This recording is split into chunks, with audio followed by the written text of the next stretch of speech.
Este programa conta com assessoria jurídica de Fogagnolo e Vidal, Sociedade de Advogados de Bebedouro.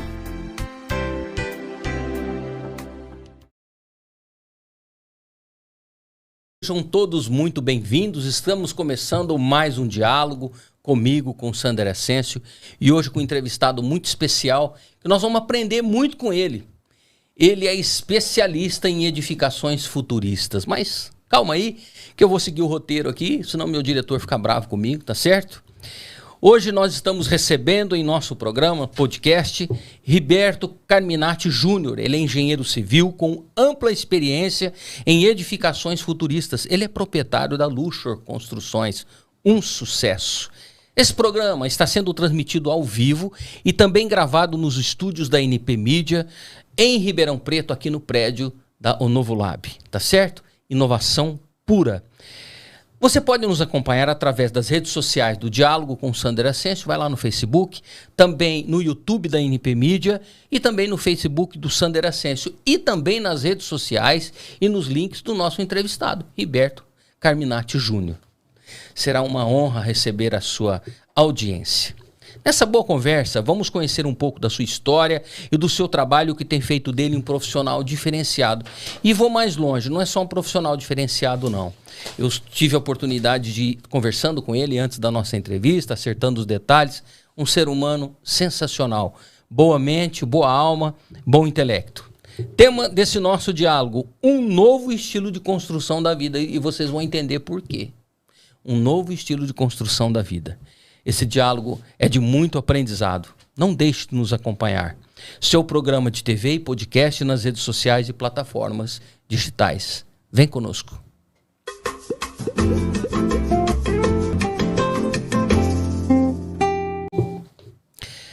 O Riberto, ele é engenheiro civil especialista no sistema construtivo steel frame. Falei certo, Riberto? Falou certo, sim. Muito bem. Trata-se de uma forma de construir com mais qualidade, durabilidade, desempenho e uma construção rápida. Não é aquele negócio que demora muito para fazer e tal, né? Ele tem 16 anos de experiência no sistema construtivo, nesse sistema construtivo, com atuação dentro do Brasil e no exterior.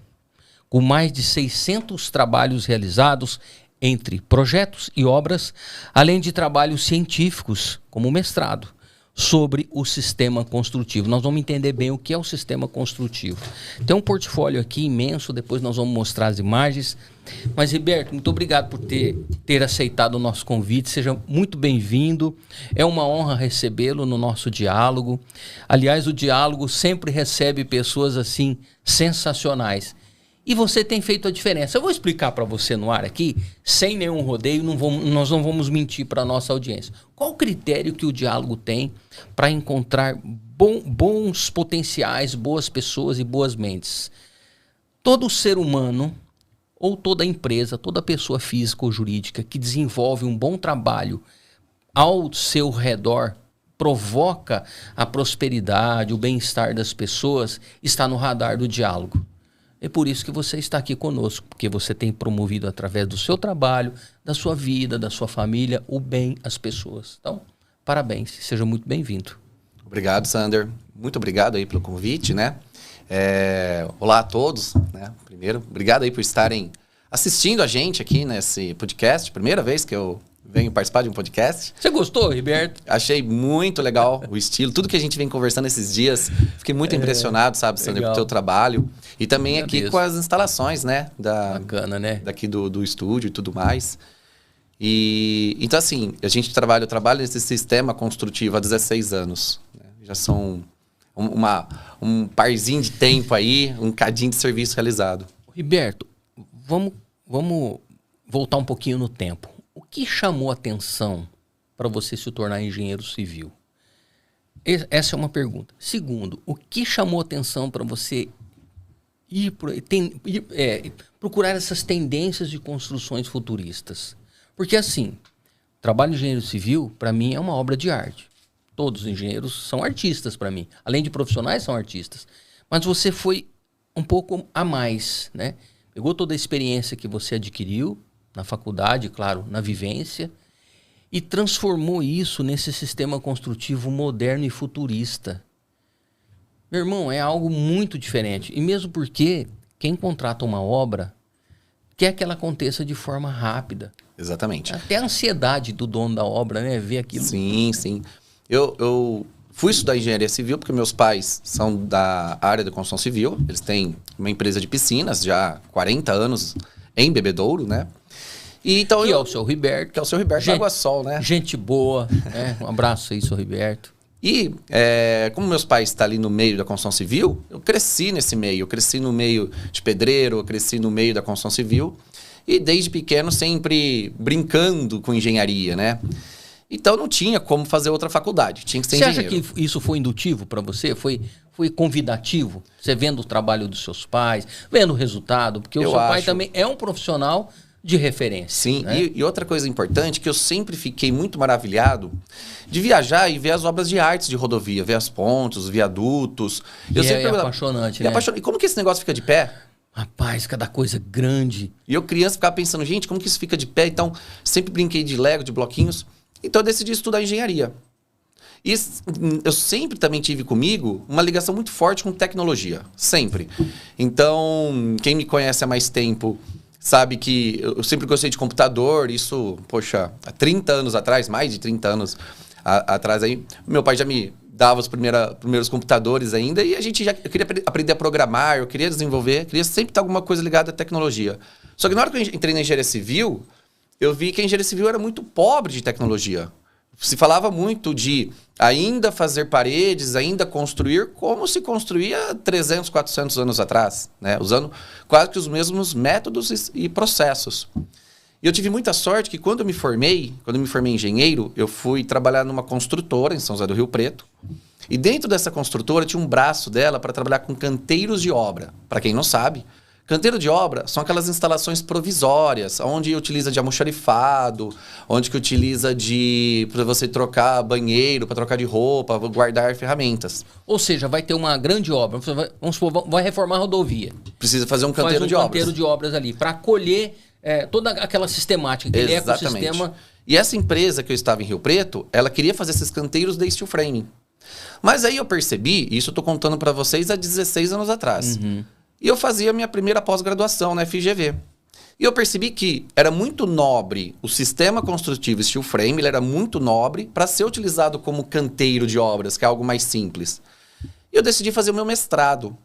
Então eu falei, para eu poder me destacar nesse mercado, sair na frente nesse mercado, que era um mercado que estava começando, o sistema está no Brasil, o steel frame está no Brasil há 20, 25 anos. Eu trabalho com ele há 16. Praticamente você pegou bem no começo. Peguei muito o início do sistema. E aí, a hora que eu percebi que isso um dia seria interessante para obras maiores, obras de alto padrão, altíssimo padrão, eu decidi fazer meu mestrado, para eu poder adquirir conhecimento sobre isso. E durante o mestrado, eu entrei numa empresa americana. Eu trabalhei de engenheiro numa empresa chamada Pinnacle.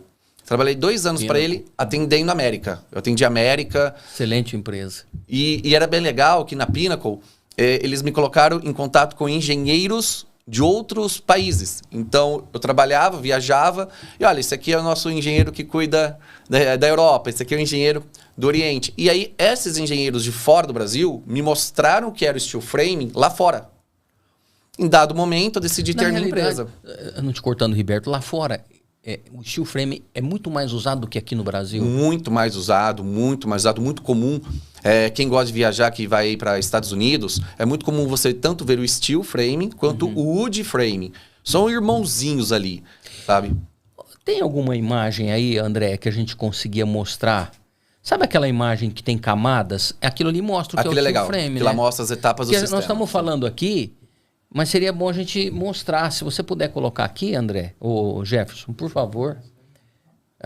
Aquela imagem nós vamos falando aí, a hora que você conseguir colocar aqui, o Riberto está falando desse método steel frame, que você constrói coisas maravilhosas, né? Artes, é uma obra de arte. Conseguiu encontrar, André? É uma imagem que tem camadas. Está aqui, inclusive, no roteiro aqui, ó. É bem bacana. A imagenzinha que mostra as etapas. Essa aqui, etapas construtivas. Então, assim, eu aprendi lá fora como o steel frame já estava lá fora.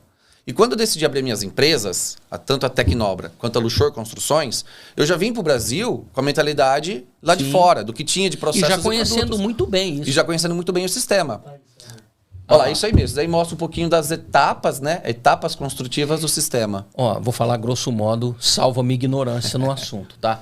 Isso aí é um recorte de uma parede. Exatamente. Ali no de cima a gente tem um recorte de uma parede. Então, steel frame basicamente é você ter os módulos de aço. Então, toda a estrutura da edificação é aço. Parece que tem um chassi ali, vamos dizer É um chassi assim. de aço. De aço. A diferença básica do steel para alvenaria é que uma obra de alvenaria você tem pilares a cada 5 metros, mais ou menos. Que você faz de concreto. Faz de concreto, exatamente. No steel framing, você tem um pilar a cada 60 centímetros. Então, rapaz, cada barrinha... a coisa fica mais forte, hein? Exatamente. Então, isso que dá característica para ele de altamente ser um sistema muito resistente. E confiável. Exato. Então, quer dizer, esse esquadro, vamos dizer, esse chassi é de metal. É de metal, é de aço. Aí vem revestido. Externamente, a gente faz com OSB, que é uma placa de madeira muito utilizada mundialmente. Em cima dela, a gente faz algo que não existe na alvenaria, que chama membrana. Essa membrana, ela... Que é o quê? É aquele tecidinho branco ali. Tecidinho branco. Tá Aquilo certo. ali é um TNT. É o mesmo TNT que os médicos utilizaram para combater o Covid. Lembra da época do Covid, que tinha que usar aquelas roupas? Sim. Aquela roupa é feita com esse mesmo material. Então, sua casa, a casa toda ela fica impermeável, que a água não entra, mas deixa o vapor de água sair. Isso é uma coisa extremamente importante para a construção. Sim. Porque o que acontece? É muito comum em obras de alvenaria, você pinta a sua casa e muda, 6 meses, 1 ano depois... Daqui a pouco na base tem as bolhas. Estourando as bolhas. Do lado de fora, às vezes, da parede também tem bolhas, trincas. Por que isso acontece? Porque a nossa região é uma região quente. Então, quando o sol bate na parede, a face externa esquenta. Então, se você gosta de tomar uma cervejinha, você pega a cerveja, bota em cima da mesa, ela não vai encher de água por fora? Verdade. Mas como é que... Vazou? Não vazou. Não. O que aconteceu foi que aquela umidade do ar em volta do copo, ela condensa e cola na garrafa. A mesma coisa acontece com a parede da sua casa. Então você tem um ambiente com ar-condicionado na face interna, tá um ar-condicionado. E por fora, o sol batendo, vai condensar a água ali. Essa água ela tenta sair, só que ela encontra dificuldades, produtos que não são preparados para permitir a saída do vapor d'água. E essa é a característica do steel frame, que todos os produtos que a gente utiliza, eles permitem a saída do vapor d'água. Aí vem a placa cimentícia. Essa é uma opção, com placa cimentícia ou com o sistema AFES, depois a gente explica um pouquinho mais, e aí dá os acabamentos necessários para edificação. Né? Que aí pode ser uma textura, pode ser colar uma pedra, uma cerâmica. Inclusive, Riberto, eu tive vendo nas fotos que você mandou que é retinho, né, cara? É assim, é retinho. Sim. Existem construções de alvenaria, tijolo, cimento, que é bem feito também, retinho. Né? Eu tô falando sem conhecer muito sobre a área, mas dá um acabamento lá de massa corrida e tal. Mas você olha esse aqui, a placa fica bem legal. E a união dessas placas? Aí que entra. No caso se a gente for fazer uma obra texturada por fora, parede texturada, hoje a gente trabalha com um sistema chamado AFES. Significa External Installation Finish System. É um sistema que a gente cola EPS sobre aquela madeira que eu falei, do OSB, cola o EPS. Depois que eu tô com todo o EPS colado, EPS é isopor. Entre um chassi e outro, vai fixação? Vai fixação. Então, parafuso? Exatamente. A hora que eu tenho a estrutura de uma parede e outra, eu faço a fixação com parafuso. E no chão, embaixo? E no chão a gente coloca um parabolt, que é um parafuso próprio, para não deixar sair. E aí embaixo, isso permite a movimentação. Então, por exemplo, em países que você tem questão de terremoto, como você não tem uma ligação sólida, rígida entre os elementos... Ele vibra ali. Ele vibra. Só que se você tem um terremoto, ele fica de pé. Então tem um vídeo na internet que rola por aí, que alguém já deve ter visto. Ou seja, o chão balança, mas a estrutura da casa... Ela fica de pé. E numa alvenaria, se o chão balança... nada. Exatamente. E se numa alvenaria ele balançar, a casa cai. Tem até um vídeo que mostra isso. É verdade. Balançando duas casas, a de alvenaria cai e a de steel fica de pé. Então, por isso que é muito comum encontrar esse sistema construtivo, encontrar ele bem desenvolvido em países que têm dificuldade com sismo. A gente mesmo já desenvolveu trabalhos de projeto estrutural para uma região da Venezuela, que é Punto Fijo, que eu tive que aprender a calcular sismo. Quais são as reações que o sismo causa na estrutura. Então isso foi bem legal. A gente não tem norma no Brasil que descreve processos igual temos lá fora. Então eu tive que usar normas de outros países e eu acabei utilizando a norma do Chile com as informações da Venezuela. Isso já tem uns anos, já tem uns 12 anos que eu fiz isso.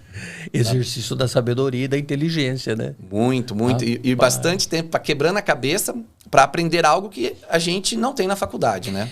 Para você subir também, né, a edificação, Esse chassi, por exemplo, ele tem um tamanho básico, calculado, sei lá. É a mesma coisa, união com parafuso. União com parafuso. E sobe. E sobe. A gente tem trabalhos... E você trava ele nos cantos. Trava eles nos cantos. Nos cantos e no telhado ou laje. Travou. Tá travadinho ali. Acabou. É um chassi metálico, recoberto, com todas essas estruturas e travado. E essa estrutura ela é altamente resistente. Altamente. A gente tem trabalhos com obras de 12 pavimentos, você sabe de que 8 metal pavimentos. Que é? Ferro normal? É aço galvanizado. Tá? Esse aço ele é produzido sob a norma NBR 7008, que é a norma que especifica a fabricação do aço galvanizado. É um processo muito similar do aço do seu carro.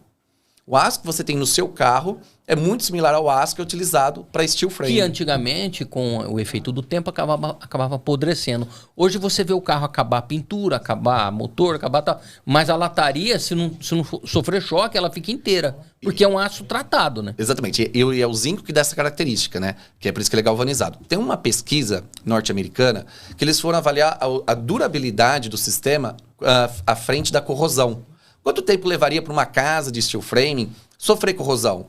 A resposta... Eu ia fazer essa pergunta agora. Uma casa, por exemplo, no litoral.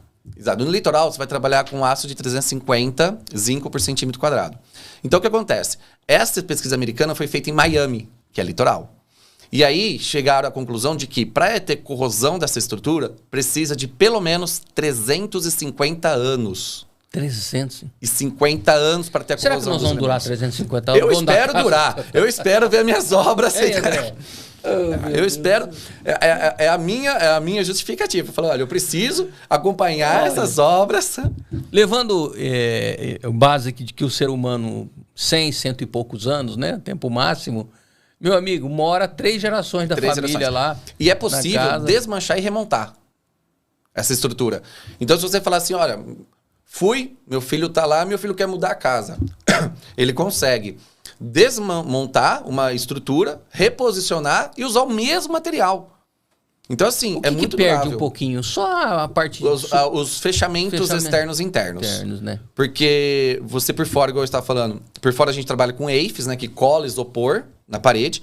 E aí depois... Isopor. Você ainda dá uma isolação térmica. Não, a isolação que fica do sistema é absurda. Ou seja, lá fora tá 40 graus, se você tiver com o ar-condicionado ali tranquilo, tá fresquinho dentro de casa. Exatamente. E depois que eu colo o EPS, a gente lixa o EPS. Então a nossa parede tem mais planicidade, ela é mais plana do que uma parede de alvenaria. É isso que dá a impressão, exatamente. Retinho. E o que acontece? Como é EPS por fora, nessa solução de quando é texturado, é tudo EPS, é como se você morasse dentro de um cooler. Sim. Então você gasta menos ar-condicionado. Sim. No inverno, não sei se minha esposa está assistindo, meus pais também sabem disso. A gente fica de bermuda e camiseta dentro de casa, porque a diferença da térmica é absurda, sabe? Ou seja, se também está muito frio lá fora, aqui dentro a temperatura fica controlada. E se no verão, que é o contrário, você abre a casa, o ar quente sai. Você liga o ar-condicionado, com pouco tempo ele mantém. E isso acontece porque na alvenaria, a parede de alvenaria, ela guarda energia. O dia inteiro ela armazena energia. E aí, a hora que você liga o ar-condicionado... não precisa ir muito longe. Uma parede do meu quarto, da minha casa, por exemplo, ela pega sol à tarde. Você põe a mão nela, ela tá quente. Ontem eu cheguei em casa, era quase 11 horas da noite. Eu pus a mão na parede e estava quente. Exatamente. E ela propaga esse calor a noite toda para você. A noite toda, Então, o ar-condicionado, ele gasta 60% da energia dele para gelar as paredes. Para depois o ambiente. Depois o ambiente. No steel framing, as paredes, elas não absorvem energia. Então, se você abrir a casa, sai aquele ar quente, pronto. A tua parede já vai estar com 25 graus. Ô André, tem jeito... Você tem alguma imagem que você gostaria de mostrar primeiro, Riberto? Nós estamos falando da construção, mas eu acho que é importante a gente mostrar algumas... Eu acho que a gente pode falar das vantagens primeiro. Vamos... Vantagens, André, por favor. Essas vantagens... a gente trabalha na Luxor, nós temos 2 princípios que nós trabalhamos. O primeiro... aí, André. O primeiro que é o sistema construtivo, a gente trabalhar com steel framing e ter os benefícios que esse sistema traz para quem mora. Porque a minha casa acontece direto também, uma outra história que eu conto da minha mãe. Tá caindo o mundo em Bebedouro. Minha mãe me liga. Filho, onde você está? Desesperada. Ô mãe, eu tô em casa. Filho, tá acabando o mundo aqui fora. Eu abro a janela, olho e falo, mas mãe, eu não estava percebendo. Eu e minha esposa, a gente brinca disso, a gente não consegue perceber. Isolação acústica. Não só isolação acústica, mas a alta resistência do sistema frente à chuva, frente a altos ventos. O telhado, Riberto. O telhado a gente pode fazer tanto com telha cerâmica aparente, a gente tem algumas fotos depois para mostrar. Quer já aproveitar e mostrar? Vamos ver as vantagens lá. Ele é mais resistente. Ele é mais resistente, sim.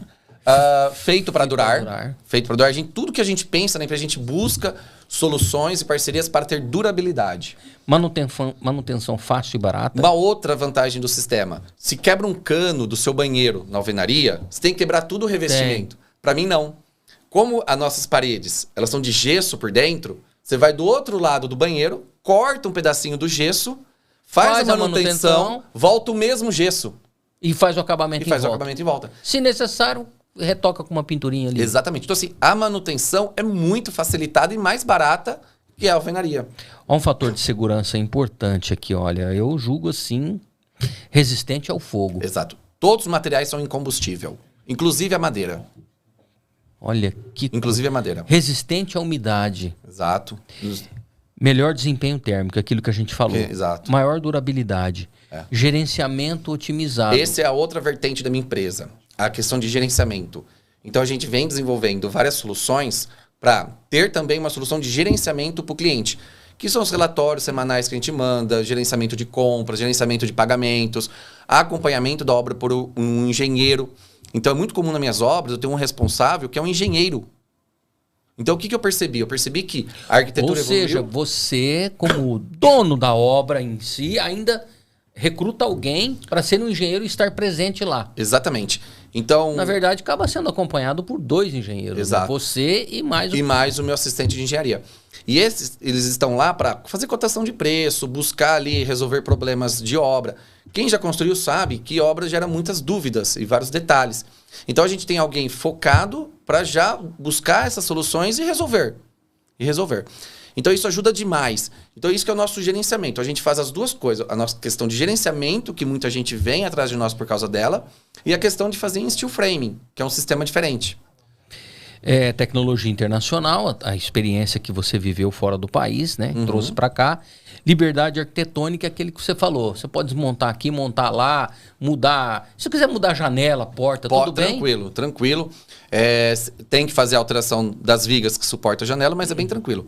E também, liberdade arquitetônica, você pode fazer qualquer projeto. Qualquer projeto. Inclusive, quanto mais difícil o projeto, mais competitivos somos financeiramente. Então, quanto maior a obra, quanto maior o vão entre vigas, quanto mais difícil, mais alto, quanto mais difícil, mais barato nós somos frente à alvenaria. Pela quantidade de equipamento, por exemplo, pela quantidade de material que você vai comprar no fabricante. Não é só mas isso. Porque, por exemplo, se eu tiver que vencer um vão de 12 metros na alvenaria, eu vou ter uma viga ali de quase 1 metro. Então, tem caixa de madeira, concretar, ferragem, mão de obra. Para eu poder fazer eu tenho obras com vão de 10 metros, 12 metros, com uma viga de 40 centímetros, que eu levei para instalar 1 hora. 1 hora. Eu instalo aquela viga, uma viga metálica. Então, o que acontece? Nós somos muito competitivos frente à alvenaria devido à dificuldade da obra. Quanto mais difícil, quanto maior, mais barato nós seremos. Tá aqui, ó, respeito ao orçamento, sem modificações no escopo, prazo... ou projeto não haverá reajuste. Isso é uma vantagem que para o Covid isso foi valores sensacional. Para Covid. Porque durante o Covid... Porque você falou uma coisa que é verdade, Riberto, aqui. Você começa a construir uma casa nos padrões convencionais. E às vezes o pessoal fica bravo com o engenheiro, com o construtor. Nossa, mas você falou que ia ficar tanto agora...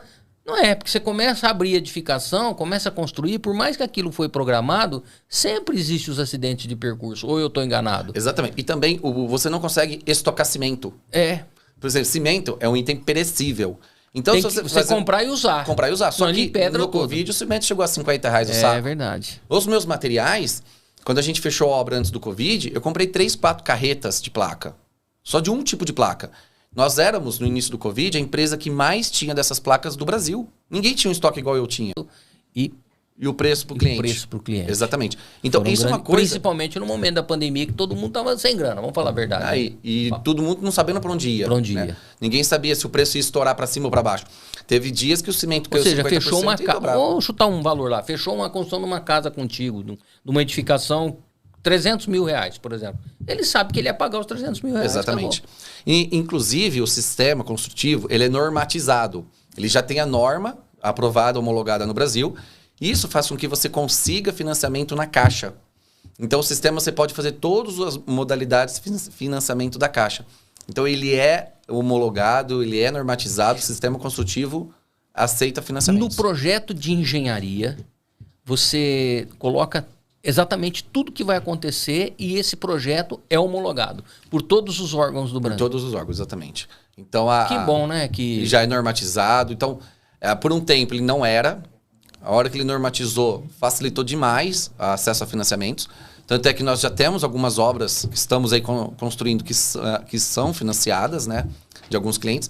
Isso é muito interessante para quem quer construir, quem quer algo. O que você acha da gente mostrar essas imagens aqui? Vamos nas etapas da obra. Etapas da obra. É possível, Jefferson? André, por favor. Olha aí. Peraí. Aqui já está uma construção pronta. E fica bonito, né, Riberto? Fica bonito. Se a gente quiser brincar e falar que não é steel framing, né? Porque parece uma construção normal, né? Exatamente. Então aqui são 4 slides. Só que você percebe, mesmo a longa distância vendo a foto, você percebe tudo muito retilíneo, muito bem... É muito... A impressão que eu tive vendo as imagens é que a parede é retinha. Sim. Eu, como sou detalhista para as coisas, rapaz... A gente faz algumas coisas para buscar melhorar a qualidade. Então, por exemplo, em todas as etapas da obra, eu tenho uma equipe que me ajuda com qualidade. Então, quando a gente fabrica uma parede, a estrutura da parede, essa parede é fabricada em bebedouro dentro de um barracão, dentro de um galpão. A gente não fabrica na obra, ela é fabricada fora. E conforme vai fabricando, eu tenho equipes que vai lá, mede para ver se está no tamanho certo. A gente anota quem fabricou, quando fabricou. E aí, fabricou aonde está fisicamente essa parede, se ela está no depósito do galpão, se ela está no depósito da obra. E aí, quando levanta a estrutura da obra, que essa segunda imagem, que está só o esqueleto estrutural ali, quando levanta a estrutura, vai de novo mesmo uma pessoa da minha equipe de qualidade que mede todos os ambientes. Então, ele mede com uma trena todos os ambientes e faz uma comparação, medidas de projeto com medidas executadas. Nossa média de erro é 0,21%. Nossa média. Isso é nada. E a gente fez uma vez esse mesmo trabalho em algumas obras de alvenaria. 0,21%. 0,21%. 0,21%, não é 1%. Não, agora olha o número da alvenaria que nós encontramos. A média de alvenaria que nós encontramos é 5%. Se você comparar um com o outro, a diferença é absurda. É muito grande. O erro de posicionamento é muito pequeno. Então, como a gente faz essas checagens de qualidade, a gente faz isso, a gente planilha isso, a gente documenta isso, faz com que a gente sempre esteja brincando, né? Sempre esteja buscando uma melhora eterna de qualidade. E o meu pessoal vira uma competiçãozinha. Porque a obra que você montou deu quanto? A obra que você montou deu quanto? A minha deu 0,35, a minha deu 0,21. E às vezes, desse número, às vezes é uma paredinha que estava ali 5 milímetros fora, a gente solta o parabolt, põe no lugar certo e prende de novo. Ou seja, você não tem que destruir tudo. Não precisa. Inclusive, para passar hidráulica e elétrica... eu ia te fazer essa pergunta. Eu não preciso cortar, eu vou plaquear por um lado da parede, eu plaqueio, aí depois eu vou passar hidráulica elétrica com a parede aberta. Não tem aquela história... Sabe aquela história... Pelo lado de fora ou pelo lado de dentro? Eu fecho por fora primeiro e faço todas as infra por dentro. Por dentro. Aí não tem aquela de história de você chegar com uma máquina enorme. Tem uma história que eu conto de novo dos meus pais. Eu estava ajudando meus pais a construir a loja deles, ali em Bebedouro, na Pedro Pascoal, né? E aí, estava na construção, eu já trabalhava com steel framing, eu já estava com algumas coisas fora do Brasil, mas eu ainda não tinha minha construtora. Então, meus pais estavam fazendo alvenaria. Eu ajudando no gerenciamento. Um dia eu cheguei lá no sábado com o pedreiro, e eles iam pôr as mangueiras de elétrica, as caixinhas de elétrica. Vieram com uma lixadeira desse tamanho e saíram cortando as paredes que estavam prontas, rebocadas. E eu virava para eles e eu não acreditava naquilo. Tudo isso é desperdício de material. Material, tempo. E eu não acreditava. Gente, isso não pode ser tão simples assim. Não é possível. Consumo de energia elétrica, porque esse equipamento... Não, o risco que o cara corre... de estourar um disco daquele e acertar. Claro que o equipamento tem uma certa proteção, quem trabalha também se protege, mas pode acontecer. Exato. Então, assim, aí nesse momento, a hora que eu vi isso, eu cheguei à conclusão, poxa, estou no caminho certo. E isso é um papo que eu estou tendo com você aqui de 15 anos atrás. Eu só tinha cada vez mais certezas daquilo que tinha escolhido em me dedicar. Tem mais imagens Deixa eu explicar um pouquinho dessa. Vamos lá. Aqui tem umas etapazinhas simples do sistema, né? De como funciona uma obra. Mas... Desculpa. Fechamento externo. A gente faz primeiro ali a fundação.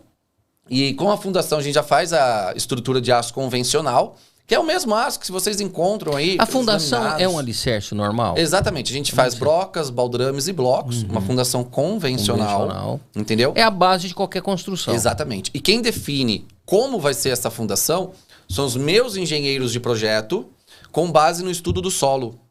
Não tem achômetro. Não tem achômetro. Ou seja, pesquisa o solo e faz a fundação conforme aquela situação, aquele local. E aquela carga que você vai ter. O peso em cima daquele solo. Em cima daquilo. Então, para aquela necessidade. As pessoas acham o seguinte, né? Nós achamos, as pessoas comuns, a gente acha que solo é tudo igual. Não é. Não. Tem solo rochoso, tem solo seco, tem solo úmido. E nós temos. E legal que às vezes você faz a sondagem num terreno, você faz 2 furos de sondagem. E aí, você vai começar a abrir a fundação no meio do terreno onde você não fez sondagem. E ali você encontra uma situação diferente daqueles 2. Então, isso vale a experiência do engenheiro. Um olho d'água, por exemplo. Um olho d'água, uma rocha. Você encontra uma pedra no chão, você tem que parar de escavar, porque aí não consegue furar mais. Então, assim, são condições de terreno adversas, mas que justifica a necessidade de fazer um desenho, de um projeto para aquela situação específica. Mas bem, aí aqui na segunda foto a gente tem o que eu chamo de esqueleto estrutural, que mostra essa estrutura pronta. Inclusive, isso daí é uma proteção para o cliente. Que é aquela história da gaiola de Faraday, não sei se vocês conhecem. Sim. Que é o motivo porque se cair um raio, você não morre dentro do carro. Sim. Não tem nada a ver com pneu. É verdade. Não tem nada a ver com... Você simplesmente está blindado dentro daquela estrutura metálica. E o elétron, ele fica na camada externa, fica por fora. Não vai alcançar o teu corpo. E aí, quando você está numa casa de steel frame, acontece exatamente a mesma coisa. Porque você tem uma gaiola metálica, se cair um raio, isso fica na face externa. Não, e sem contar que, naturalmente, ela acaba sendo toda a estrutura aterrada. Exatamente. Porque tá ligada no chão. Exatamente. Né? E a gente tem os pontos de aterramento. Que a gente faz. Ah, é? Exatamente. Bacana, hein? E aí, isso tudo faz com que seja altamente seguro o sistema contra possíveis eventos de descargas elétricas, sabe? E aí, depois que a gente monta esse esqueleto, a gente faz os fechamentos externos, né?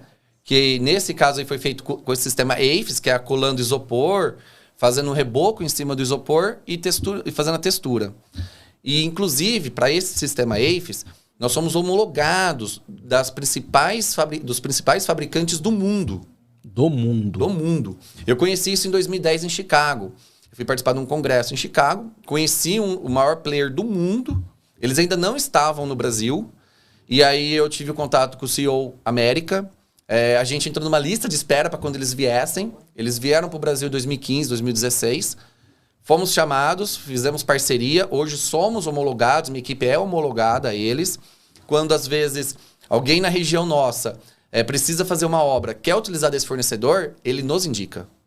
E é o principal player do mundo. Isso é legal, é uma parceria, né? Exato. Parceria. Nós temos vários players desse. Agora nós acabamos de fazer uma parceria também com uma empresa de impermeabilização espanhola. Eles têm um produto próprio para o sistema construtivo. Vieram para o Brasil ano passado. Aí esse ano nós já fizemos a parceria, já homologamos nossa equipe, já homologamos e já executamos esse serviço em obra. Então é toda uma solução europeia que veio agora para o Brasil, a gente se homologou correndo. Quando você diz homologar, a tua equipe recebe um treinamento do fornecedor? Exatamente. O fornecedor vem, treina a minha equipe. Certifica. Certifica a minha equipe e certifica a minha empresa. E a gente se torna um ponto de apoio para esses fornecedores. Excelente. Então eu tenho esse de AFES, eu tenho aquilo que você disse, né, Riberto? Não fica no achômetro. Exato. Porque a história do achômetro, eu vou ser sincero, nós temos visto pelo Brasil afora várias construções se ruindo. Por N fatores. Entre os fatores, né, permita-me dizer, a gente precisa ser sincero, foi a construção feita, sabe-se lá como. É isso que a gente e não esse quer. É o perigo do negócio. E aí, por isso, que eu passo para minha equipe? Tudo a gente busca fabricantes. Então, nós vamos instalar um aquecedor solar. Nós já instalamos várias vezes. Mas eu fiz questão, liguei pro meu pai, o pai fornecedor. Eu tenho esse acesso, né? O pai certo. Me passa o contato do gerente técnico do fabricante. Peguei o gerente técnico e falei, cara, qual que é a instrução técnica de instalação? Beleza. Tá lá com o meu pessoal de engenharia de obra. Então, junto com o meu assistente de engenharia, tem lá o determinado projeto. O cara vai executar, a nossa equipe vai executar, mas eu tenho um cara fiscalizando. E assim que a gente finalizar a execução, a gente bate foto e manda para o fabricante para dar ok ou não. E dar ok ou não. E, inclusive, esse fabricante ele vai na obra, esse. A gente faz isso com tudo. A cerâmica, Roberto, isso aumenta muito a segurança. Exatamente. E outra coisa, né? É uma responsabilidade compartilhada. O projeto é seu, mas você traz todo mundo para a mesa. Exato. E isso para o cliente é excelente, porque, olha, eu tô seguro, né? Eu tô aqui com o meu engenheiro, eu sei quem é a equipe dele, eu sei quem são os fornecedores. É uma forma diferente. E muitas vezes... E inteligente e assim, honesta. Sim, não, e o transparente. Nem fica sabendo, porque eu busco isso, resolvo com engenharia, a engenharia resolve isso, eu não levo essa dor de cabeça para cliente. Então, às vezes... Mas se o cliente quiser saber... Se ele quiser saber, ele acompanha. Tá lá. Tem uma historinha legal, dessa parte de gerenciamento, tem uma história legal que aconteceu esses dias numa obra nossa. A nossa cliente estava comprando argamassa, ela comprando argamassa colante para colar os revestimentos, e o orçamento ficou de R$88 mil com um determinado fornecedor. Minha equipe de engenharia, que a gente faz a cotação de preço, isso está no meu preço, ser um departamento de compras para o cliente. Uhum. A gente cotou o nosso fornecedor, nós conseguimos por 16 mil, a mesma argamassa. 16. Aí aquele fornecedor... Meu Deus, que diferença. Do 88, ele fez um orçamento de 17 de um determinado fabricante. No mesmo dia que ele fez esse orçamento, o fabricante estava dentro da obra. Porque eu já estava usando outros produtos desse fabricante. Ele estava dentro da obra. Eu peguei e falei, olha aqui, você consegue fazer mais barato? De 88, nós conseguimos fechar esse mesmo material por 11 para o cliente. Toda essa diferença é dinheiro do cliente. Porque revestimento é algo que a gente não vende, a gente só faz a mão de obra. Você está economizando para ele. Exatamente. Então eu entreguei para o cliente, aí de 88 para 11 mil reais. Olha a grana, nosso trabalho de gerenciamento é absurdo. Isso 70 em um mil item. Reais de diferença. Um item. Nós fizemos para ar-condicionado com outro cliente de 300 mil para 70 mil. Nós fizemos de louça de 150 mil, com um pouquinho de mudança em louça, fechamos por 65 mil. Então nossa equipe está muito habituada a fazer o gerenciamento de compras, gerenciamento de pagamento e traz muito resultado para a obra e para o cliente. Mas absurdamente o resultado que isso gera para o cliente. Vamos ver mais algumas obras? Olha lá, o seu André colocou lá na... Vamos ver, André. Pode... lá, olha que bacana. Olha lá, também duas obras. Essa de baixo aqui é bem famosa, que é em frente do Termas, né, de Olímpia. É uma casa ou é uma empresa? Ali, a de cima é uma casa, a de baixo é uma casa bonita. E a de baixo é um comércio. É em frente ao Termas de Olímpia, toda essa fachada foi feita por nós. Nós fabricávamos as fachadas à noite. Desculpa, fabricávamos a fachada de dia. E instalava à noite. E instalava à noite. Porque eles precisavam fazer esse jardim. Então, enquanto a gente trabalhava à noite instalando a fachada, eles faziam o jardim de dia. E a minha fachada levava pronta. A parede vai pronta. Só instala. Só instala. Fixa lá. Fixa lá. Foi uma época que chegava de madrugada em casa e acordava de madrugada. Tem mais foto aí, quando dava tempo, dormia. Olha que legal. Quando dava tempo, dormia. Aqui a gente, por muito tempo, fez obras da MPM, né, da Ipiranga, porque por muito tempo a Ipiranga investiu no sistema, a Ipiranga pedia que as obras fossem, devido à economia de ar-condicionado e energia. Aí, uma troca de diretoria, a Ipiranga está investindo mais em farmácias hoje. Tanto é que foi um boom, né? A história de conveniência, um tempo atrás, foi um boom. Foi sim. Nós fizemos várias. Olha, uma residência. Que construção maravilhosa. Com sistema EIFES. André, uma casa desta aí tá boa pra você? Inclusive, meu Deus, toda essa parte de fora dela é isopor. Isopor? Tudo isopor por fora. Meu Deus, vamos lá, coisa linda. Tem mais uma próxima? Vamos lá, André. Essa também com EPS. Também, olha também com EPS. Essa aí com telha cerâmica, igual você havia perguntado para mim, né? Tipologia de telhado. Então, quando é embutido, a gente usa telha termoacústica, que é aquela telha aço, EPS aço. O pessoal conhece como sanduíche, mas o nome correto é termoacústico. Nesse caso é telha cerâmica. Uma telha cerâmica com... Parece uma construção de alvenaria. Parece. Normal. Vamos passar outra, Jefferson, por favor. Olha essa. Essa é bem legal. Essa daqui, eu vou até abrir um parênteses aqui. Essa obra, ela é com placa cimentícia aparente. Então, isso aqui é placa cimentícia que vocês estão vendo, tá? A gente faz ela aparente. E o legal dessa obra foi que essas soluções, todas as soluções que vocês estão vendo, eu estive nos Estados Unidos antes da pandemia, para um congresso em Las Vegas. E aí eu tive com o fabricante da madeira. Eu tive com o fabricante... Tem um perfilzinho entre as placas. Com o fabricante do perfil. Com o fabricante da placa cimentícia. Juntei todo mundo. Peguei os manuais de instrução. Fui em obras lá na região. Tem até vídeos meus, nos meus canais. Eu visitando obra. E essa obra foi executada, essa parte externa, foi executada exatamente igual se executa lá nos Estados Unidos. Inclusive com os mesmos fabricantes. Essa obra, você pode me falar a cidade? É de Catanduva. Isso é em Catanduva. E é legal porque, tá vendo, tudo placa cimentícia, não precisa de manutenção. Essa obra, essa foto eu bati uns 3, 4 anos depois da obra pronta. Ou seja, tem tinta em cima dessa placa? Não tem nada de tinta. É a cor do cimento. É a cor dela. Então, quer dizer, não vai envelhecer praticamente. E se tiver algum problema na placa, sei lá, bateu alguma coisa, quebrou a placa, qualquer coisa que acontecer, a gente solta a placa, bota uma nova. A manutenção é absurda, cara, pra isso. E olha que legal o número da casa. É placa cimentícia também, de outra cor. Fixada em cima da outra. Fixada em cima da outra, placa cimentícia. Olha o telhado todo inclinado, todo diferente também. Essa é uma obra que... Por isso que eu quis fazer esses parênteses, porque a gente buscou essas... Isso aqui, essa obra representa muito tudo que eu falo, porque você encontra os vídeos, eu lá nos Estados Unidos, buscando os passo a passo, e tem os vídeos nos meus canais dessa obra, com os mesmos fornecedores no mesmo passo a passo. Foi muito bom você documentando isso, Riberto, porque tem muita gente que fala assim, eu faço. E até acredito que a pessoa faça. Mas hoje a gente tem que provar. Sim.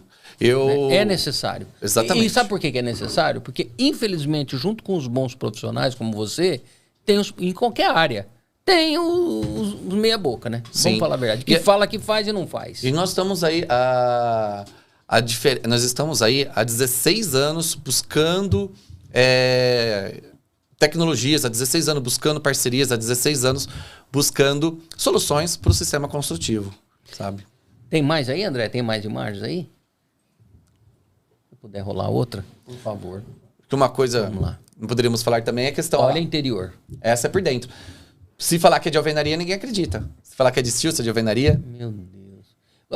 O teto ali. Forro de gesso acartonado. Esse que é legal. Os materiais do sistema... Fica leve, né? Fica leve. E eles já estão dentro da alvenaria. Porque é muito comum forro de gesso hoje em dia. Muito comum.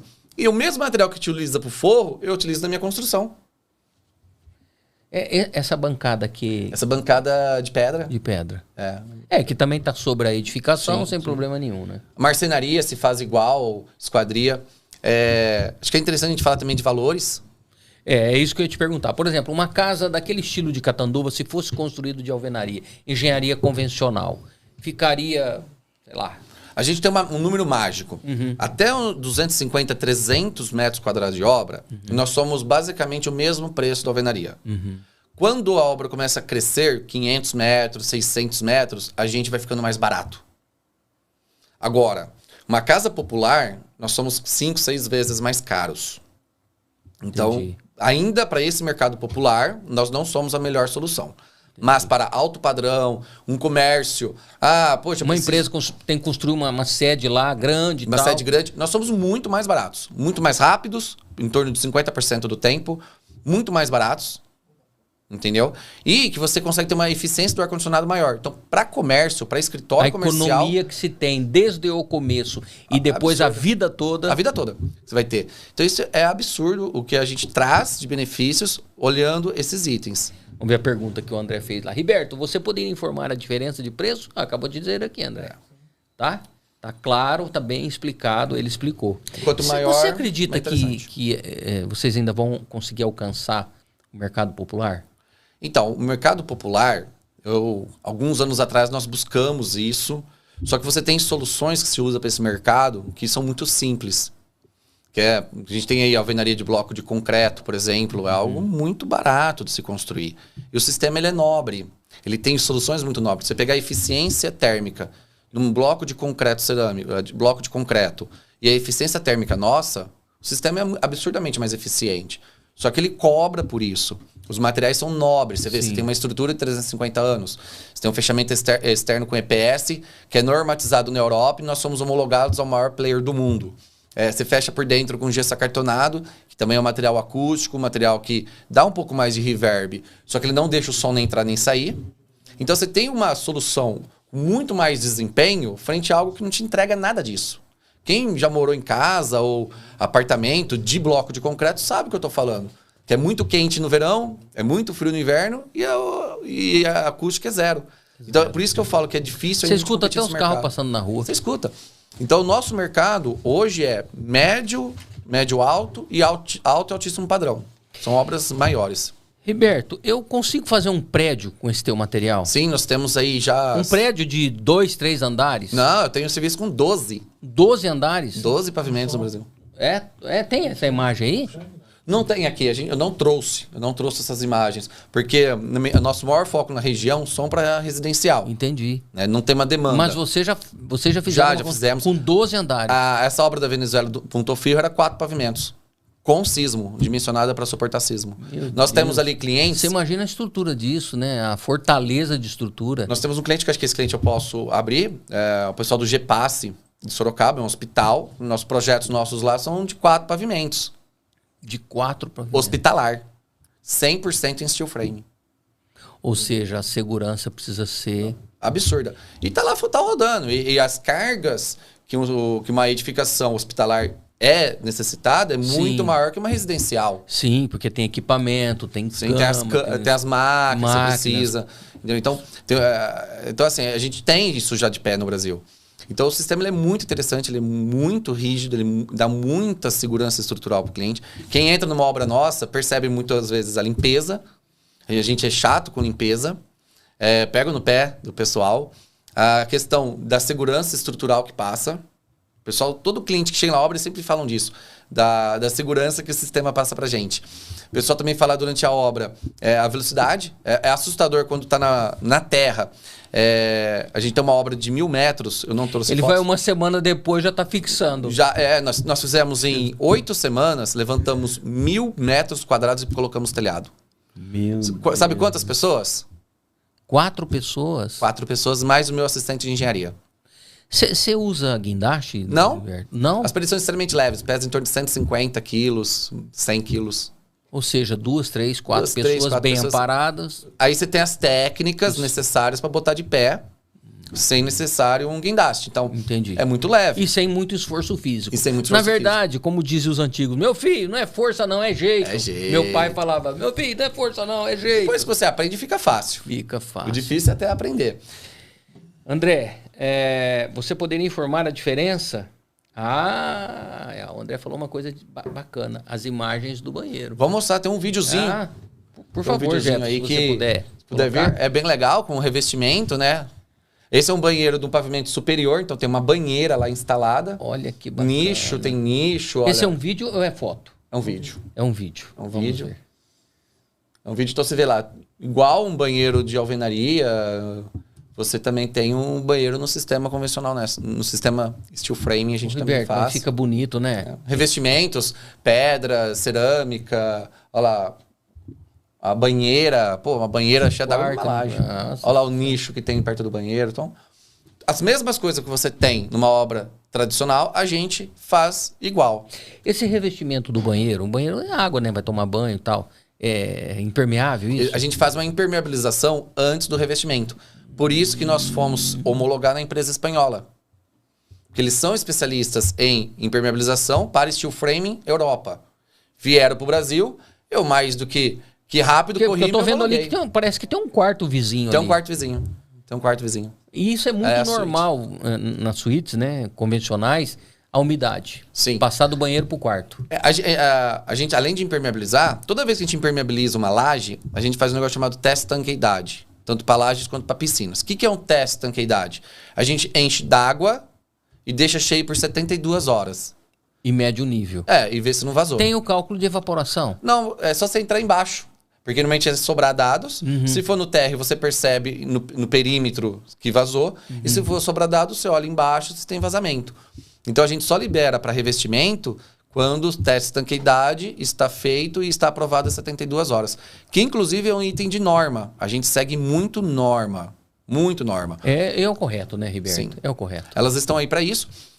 Quem está ali mais perto de mim veio falando bastante sobre norma. Eu falo bastante sobre seguir norma, sobre buscar informação de fabricante. Então, isso é uma coisa que a gente realmente é bastante cri-cri. Nós somos bastante cri-cri nisso. Não, eu não digo cri-cri, não. Eu acho que são cuidados que vão se perdurar pelo tempo e vai trazer a tua empresa, o teu trabalho, a tua equipe cada vez mais credibilidade e principalmente segurança para o dono da casa, da obra, o dono da empresa. Porque, Riberto, não tem coisa pior do que você contratar uma construtora, um engenheiro, um mestre de obras para construir algo para você e aquele projeto começar a dar problema antes, durante e depois. A gente identifica... É aborrecedor. A gente identifica essas dores que existem na construção civil. E a gente vem buscando criar soluções para essas dores. Então, aquilo que eu falei no início, existem duas vertentes grandes para nos procurar. Que é o sistema construtivo, de você morar num lugar melhor do que de tijolo. E o segundo, a questão de gerenciamento. Que é, a gente faz o máximo de projeto possível, a gente busca o máximo de fabricante possível. Eu ponho um engenheiro na obra, full time, para ele ficar lá olhando o que está acontecendo, para ele ficar acompanhando as nossas verificações de qualidade que a gente faz, sabe? Medindo, comparando, batendo prumo nas paredes. Ah, mas já está instalado. Vai e confere, verifica. Nosso gerenciamento de compras, nosso gerenciamento financeiro que a gente faz. Então, assim, nossos relatórios, semanalmente o cliente recebe um relatório do que foi a obra. Então, assim, tem um monte de coisa que a gente faz de gerenciamento que junta com o sistema Steel Frame. E... Vamos ver se... Vamos ver, vamos correr ela aí. Tô vendo? Não. Não sei se eu mandei para vocês, mas era uma foto de uma viga. Que, inclusive, a maioria das obras que a gente fecha, essa que eu tô falando, tem uma viga com vidro e um coqueiro na frente. É de um casal muito legal, um casal muito top 10, né, como a gente diz na gíria. E esse casal, eles queriam fazer essa edificação, essa casa, com esse projeto. Eles se apaixonaram no projeto, é esse projeto. Foram tentar resolver na alvenaria, o engenheiro da alvenaria virou e falou, olha, a viga para resolver esse teu projeto tem que ser de 1 metro. Aí ele olhou e falou assim, mas uma viga de concreto de 1 metro não vai dar o que eu quero uma viga menor. Aí, com essa dificuldade, eles chegaram em mim. Num curso que eu estava ministrando na UFSCar, aí eu conheci a cunhada deles, que é engenheira também. Ela conheceu o meu trabalho e me indicou. A hora que chegou para mim, eu falei, olha, cara, realmente, esse projeto aqui... Você quer com 40 centímetros? 40 centímetros não vai dar com 36, pode ser? Aí eles ficaram felizes da vida. E a viga, lá nós executamos a viga com 36, que é um W360 por 52, se eu não me engano. E aí a gente ganhou a obra. Agora, recentemente, também resolvi um caso muito similar. Uma obra que nós estamos fazendo em Lençóis Paulista, de arquiteta Artemis. Ela chegou e falou, olha, os engenheiros estão calculando essa estrutura, está precisando de 80, 70 centímetros para vencer um balanço de 10 metros. Eu resolvi o balanço com 55 centímetros na estrutura metálica. Todo mundo que vai lá... Na verdade, Riberto, a estrutura... É uma outra. Na verdade, a estrutura metálica... E aí, passando? Passa aqui na tela. André, a gente vai olhando. Na tela, a gente vai vendo. Por favor. Na verdade, Riberto, a estrutura metálica, ela é forte, só que ela acaba sendo mais leve que o concreto, mais cimento, mais ferro. Sim. Né? Aquela viga. Eu tô no meu... E ela, no meu entendimento, né? Ela, para mim, casa muito legal com o sistema. Então, aço convencional, aqueles aço laminado, né? Os famosos Viga W, Viga I, o pessoal fala, isso. Viga H. Ele casa muito comigo, porque a gente é um sistema baseado em aço. Aço combina com aço. A gente consegue ganhar muita velocidade com a obra, utilizando esse sistema, essa solução. E eu resolvo qualquer problema de vão. Qualquer problema de dificuldade de obra. Ah, eu quero fazer uma casa, poxa, estou com dificuldade aqui. Às vezes o cliente chega assim para nós e fala assim, poxa, os engenheiros, a alvenaria tradicional não está conseguindo resolver, ou para resolver precisa de muita inércia. A gente normalmente resolve. Isso é uma tendência, o que eu percebi? Que a arquitetura, ela evoluiu muito. A arquitetura, hoje, quando você vai pegar um projeto de arquitetura, você já tem 3D de tudo. Não, e outra coisa, civil nem tanto. Também não é só o projeto ser seguro, precisa ser bonito. Exatamente, a arquitetura tem para isso. Aí a hora que você vai trazer para engenharia civil, nem todos os engenheiros têm as mesmas soluções 3D. Já nós temos. Nós trabalhamos nossos projetos estruturais em BIM. BIM é uma plataforma em 3D, quantitativo. Nós somos BIM desde 2012. Consegue virar. Você põe em 3D, a gente monta a estrutura em 3D. Aí o que acontece? A gente gira, a gente olha, cara, isso aqui vai dar um problema lá. Aí a gente já resolve o problema antes de acontecer. Sabe? Aí esse projeto em 3D ele gera uma lista de paredes, que ele pega aquela casa, ele separa em várias paredes menores. Então, às vezes, uma obra de 1.000 metros quadrados tem 400 paredes.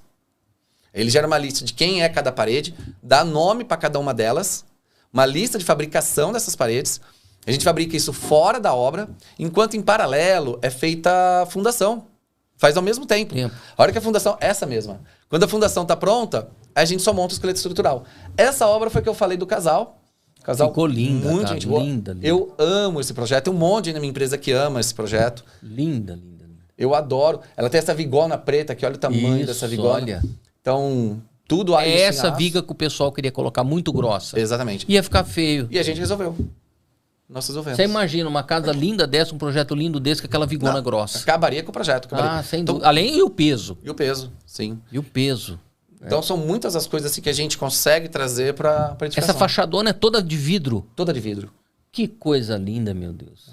A escada para você subir. A escada lá no fundo, Ela com placa cimentícia aparente. A garagem também. Ali, né? Acho que é uma garagem que tá ali. Ali no fundo, na verdade, é a área gourmet. A área gourmet. E a garagem tá mais aqui. Peguei só um pelarzinho da garagem só. Então, maravilhoso. Bem legal. Olha aquela janela lá em cima, que a janela fez o canto da parede. Não tem pilar ali. Não tem pilar. Não tem pilar ali.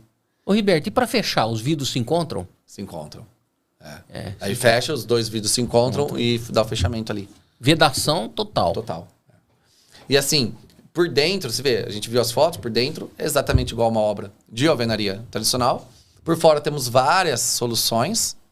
Vou fazer uma pergunta absurda para você. Vamos supor que eu chegasse com um projeto lá para você e falasse assim, Riberto, é o seguinte, eu quero uma casa assim, e eu quero guardar o meu carro no andar superior. Sem problema algum. 2 carros no andar superior. A gente resolve Embaixo eu vou fazer uma área de lazer e em cima eu guardo os carros. Sem problema, eu resolvo a estrutura para isso. Eu já tive casos similares que eu precisava por alguma coisa muito pesada Eu perguntei, fiz uma pergunta absurda, porque pode surgir quem queira. Mas pode vir, a gente resolve estruturalmente. Isso não é difícil, isso é fácil, inclusive. O carro é fácil, tem coisas mais difíceis. Subterrâneo, aí Nós já temos subterrâneo e alvenaria. Eu tenho uma obra em Bebedouro que ela tem subterrâneo. Então foi feita a parte de alvenaria, nós impermeabilizamos. E aí faz a fundação, né, de alvenaria, dali para cima é steel. Sensacional. Riberto, nós tínhamos aqui conversa para umas 4, 5 horas, como diz nossos irmãos mineiros, que são maravilhosos, né? Esse papo foi bom demais, né? Essa conversa foi muito boa. Muito bom. Muita informação técnica, mas você fala de uma forma que as pessoas entendem, acessível.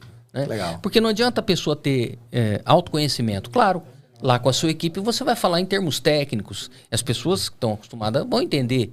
Agora, para a audiência, eu, por exemplo, um cliente normal... Como que eu entenderia isso, né? Você consegue fazer essa interface, essa interlocução de uma forma muito clara. E muito isso, Riberto, é também o poder da comunicação. Sim.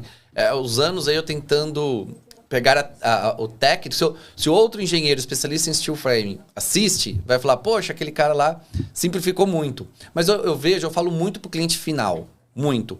Então eu fui com o tempo desenvolvendo... E é verdade, porque nós, pessoas convencionais que não entendemos disso, eu entendo de comunicação. Sim. Você entende de engenharia. Mas você não tem necessidade de saber.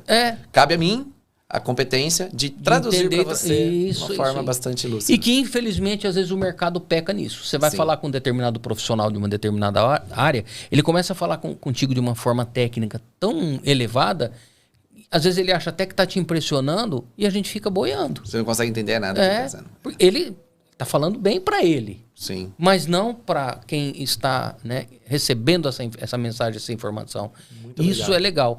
É aquilo obrigado. que eu digo sempre, Riberto, eu falo sempre para minha equipe o seguinte, que antes da gente entender de qualquer negócio, a gente tem que entender de gente. Porque tudo que nós produzimos, né, a gente troca a experiência com o mundo, é com gente. Exatamente. Nós não estamos lidando com seres inanimados, nós estamos lidando com gente. Os seus clientes, você construa obras maravilhosas, mas você tem que atender os anseios de gente. Sim. Nós estamos produzindo essa entrevista, esse programa, esse podcast, para que gente assista. Né? As pessoas precisam ter essa consciência. E essa interlocução que você faz, essa tradução do meio técnico para o meio usual, é muito importante. Muito obrigado aí por entender isso, né? Por entender esse esforço que a gente faz. Olha... No início não era assim. Apanhei um pouquinho até buscar caminhos de simplificar aí e traduzir melhor todos esses conceitos. E o sistema é bem legal. Então, eu sei que tá chegando no fim aqui. E o mais bacana, Riberto, que me permita dizer que você tem, é simpatia. Porque hoje nós temos... Olha, pessoal, entenda o que eu vou dizer. Não estamos fazendo nenhuma crítica a nenhum outro profissional. Mas hoje nós temos profissionais brilhantes que têm só uma linguagem técnica, e o cliente fica, assim, um cara de paisagem na frente dele, e de extrema competência, mas ele se torna arrogante. E essa arrogância, em vez de abrir portas para ele, fecha as portas. Sim.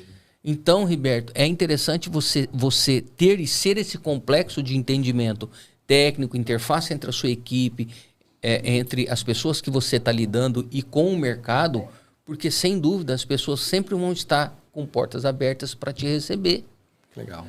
Os antigos, né? Meu pai, minha mãe diziam, eu acho que o seu pai também dizia isso, né? As pessoas, não os antigos, as pessoas que antecederam a gente diziam o seguinte: quem não se comunica, se estrumbica. Se estrumbica muito. Não é verdade? E eu sempre gostei de falar. O que quando crianças, os professores reclamavam, hoje, para mim... É um dom. É um dom. É um dom. É um dom. E meu filho, eu tenho 2 meninos... E o dom da inteligência. Sim. Porque você aplicou o conhecimento que você tem, você compilou tudo isso, adaptou para uma realidade boa de comunicação e você consegue passar isso com leveza. Né? Nós falamos aqui de coisas futuristas, de projetos futuristas, de projetos acessíveis, com construções de confiabilidade, de uma forma tranquila. Sim. Simples. Você ia falar do teu filho. O meu filho maior também é falador igual eu. Mais um. Olha, sensacional. Seu André, considerações finais e os contatos. Riberto, deixa eu te perguntar, a base principal da Luxor fica onde? A gente fica em Bebedouro, a gente tem uma unidade no Centenário, a gente fica em Bebedouro. Mas quem quiser falar conosco, tem o nosso Instagram, Luxor Construcoins, né? Que tá lá no Instagram. Tem o canal também no YouTube, Luxor Construcoins. E o nosso site, que é luxorconstrucoins.com.br. Pessoal, eu sugiro que você vá lá depois no YouTube e assista os vídeos que o Riberto tem lá. Eu devo ter uns 50, 60 vídeos. Vale a pena, viu? Tem vídeos dentro do Brasil, fora do Brasil, tem vídeos na Europa, tem vídeos em vários lugares aí, explicando o sistema construtivo, explicando vários detalhes. Então, você tem algum WhatsApp ou celular de contato? Tem um WhatsApp. Comercial? Posso falar? Pode falar, fica à vontade. O WhatsApp nosso comercial é o 17 98171 7208. 81 7208. 9 na frente e DDD 17. Somos de Bebedouro, a gente atende, nós abrimos nosso raio de atendimento, tá? Então nós hoje buscamos obras aí de 400, 500 quilômetros de distância de Bebedouro. O QG é Bebedouro, gente, mas o Riberto, ele pega o helicóptero, o avião, roda um pouquinho. Dele, nós temos, por muita sorte, eu tenho pessoas muito competentes, a gente tem pessoas muito legais ao meu lado. E pessoas que estão há bastante tempo comigo. Então eu tenho colaborador que está comigo ali há 7, 8 anos, engenheiro que está comigo há 4, 5 anos. Isso é muito bom, Riberto. São pessoas que estão há muito tempo e muito legal. O meu maior prazer hoje, um dos meus maiores prazeres, é quando um desses chega para o cliente e explica para o cliente o sistema como se fosse eu. E eles já conseguem dar soluções, eles já conseguem se desenvolver. E eu consegui, a minha grande felicidade é ter conseguido transmitir para a minha equipe meu conhecimento. Então, toda vez que eu vejo eles falando para alguém, explicando o sistema da forma correta, fazendo certinho, do jeito que eu quero que seja feito, isso me enche de muito orgulho deles e me deixa muito feliz em saber que eu tive a capacidade, que estou tendo a capacidade de criar pessoas e criar ali soluções para o mercado. Você está gerando oportunidade para as pessoas trabalharem com dignidade, as pessoas terem um aprendizado diferente e atualizado, está fidelizando esse seu colaborador contigo, né? Pela forma que você, claro, ensina, cobra, mas também o trata bem. Sim. Né? Então, ou seja, a Luxor também cumpre um trabalho social. Sim. De dar aos seus colaboradores uma vivência com dignidade. E eles têm orgulho do que fazem. Eu acho isso muito legal. Eles colocam o trabalho deles no Instagram deles. Eu peço para eles marcar a empresa para a gente poder criar ali tentáculos de divulgação. Sem dúvida, sem dúvida. Então eu percebo que eles também são muito orgulhosos de hora que eles vêm e falam: nossa, a gente colocou esse negócio aí de 3 pavimentos, tá de pé. sabe? E eu acho Legal, muito... né? Eu vejo isso, eles fazem algo difícil, muito difícil. Tem coisa que a gente faz que é absurdamente difícil. E aí, no final do dia, eu vejo eles divulgando e eu vejo o quanto eles também se orgulham no trabalho que eles fazem. Então, isso é algo que a gente vem conseguindo criar e algo que me deixa muito feliz em ter essa base que eu posso levar isso para sua obra. Eu posso levar a obra para quem está me assistindo ali, ó. Riberto, se quiser vir orçar com a gente. Eu vou te fazer uma última pergunta. Você praticamente passou a sua vida toda compartilhando conhecimentos, sem egoísmo e gerando oportunidades. Algum dia faltou trabalho para você? Não faltou trabalho. Nós temos aí uma agenda lotada de serviços, temos várias pessoas na equipe, né? Mas eu acho que isso foi algo muito prazeroso. Isso me deixa muito feliz em poder compartilhar um pouquinho que eu aprendi. Riberto, suas considerações finais. Quero agradecer a todos vocês que nos acompanharam aqui nesse dia, primeira vez que eu venho nesse modelo. E olha, já está convidado para vir mais vezes, porque eu quero aprender muito com você. Será uma honra retornar. Você sabe que eu tenho um pouco de dificuldade para entender essas coisas de engenharia civil. Tenho, né? Cada um tem um dom. Estou aqui para facilitar. E você explicou de uma forma que eu fui entendendo. E se eu entendi, tem gente muito mais inteligente nos acompanhando que entendeu muito melhor do que eu. Que bom. Agradeço a oportunidade. Espero voltar. Então, mais uma vez, quem tiver qualquer dúvida, quem precisar de qualquer coisa, conte conosco. Mesmo que não nos contrate, se for apenas para um orçamento, a gente não cobra para fazer orçamento. Tá? Se precisar do orçamento, você tem lá, o que a gente precisa para orçar uma obra? Antes de irmos, esse detalhe final, eu preciso do projeto de arquitetura. Eu preciso que a gente não faz projeto de arquitetura, então eu preciso que você traga para nós seu projeto de arquitetura, nós fazemos o orçamento sem nenhum compromisso. E toda vez que eu entrego um orçamento, eu tento entregar alguma dica, alguma coisa para o cliente, mesmo que ele não feche comigo, mas eu me esforço para que aquele cliente saia dali melhor, com mais informação do que quando ele entrou. Você vê que bacana, né? Você não está esperando de imediato nenhum retorno financeiro, mas está colaborando com o ser humano. E é uma coisa que a gente Isso é entender de gente. Isso eu faço para todos os meus orçamentos. Então, se você quer ter um orçamento conosco, tem ali meus dados que eu deixei agora há pouco. Entre em contato, estamos à disposição. 17 98171 7208. Ah, quase que eu vou decorar esse número, né? Pessoal, você que esteve conosco até agora, Riberto, muito obrigado. Viu? Muito obrigado, Que Sandro. Deus continue abençoando o seu trabalho, a sua vida, a sua família. Você tem uma família linda. Parabéns pelos pais, pela esposa, pelos filhos, viu? Obrigado. Pelos Um seus abraço aí para todo colaboradores. mundo que está assistindo, os colaboradores, minha esposa, meus pais. Parabéns para sua equipe. Pessoal, vocês são brilhantes, viu? Brilhantes mesmo. Você que esteve conosco até agora, muito obrigado pela sua audiência. Hoje nós estivemos entrevistando o Riberto Caminati Júnior. Ele é engenheiro civil de construções e edificações futuristas, de tudo aquilo que a gente viu. Foi o nosso convidado de hoje e com toda certeza retornará mais vezes para nos ensinar mais. Acima de tudo, ele nos deu uma lição de vida. De quê? Conhecimento, sabedoria, compartilhamento de informações, viabilidade de acontecimentos na nossa vida. E aí se justifica esse tema que nós havíamos criado aqui. Você há de concordar comigo, né? Que esse tema que nós criamos, ele ficou bem pertinente. Um novo estilo de construção da vida. É ou não é, Riberto? Exatamente. Não só da obra em si, mas de todos ao redor dela. Sem sombra de dúvida.